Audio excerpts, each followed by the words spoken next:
आज ये हमने एक कदम और आगे और डिफरेंट एनजीओ के साथ मिलके ये बीच क्लीनिंग एक्टिविटी की गई है। इसका मकसद कि एक अवेयरनेस क्रिएट करना और इंस्पायर करना, ताकि हम पूरे कराची शहर को, पूरे पाकिस्तान को हम साफ़ सुथरा माहौल प्रोवाइड कर सकें।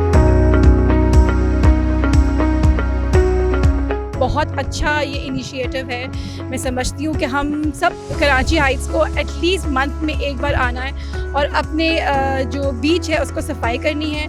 तो it's a very good initiative, please come forward. We are here in collaboration with Ek Kadam Aur and Khayal. SSWMBA is here with us to help us facilitate in disposing of the garbage bags we have collected. हमने beach cleaning activity में engage होते हुए Sindh solid waste management board को देखा, और इस तरह की इन्वॉल्वमेंट एंड इंक्लूजन्स बहुत ज़रूरी है कम्युनिटी डेवलपमेंट के लिए।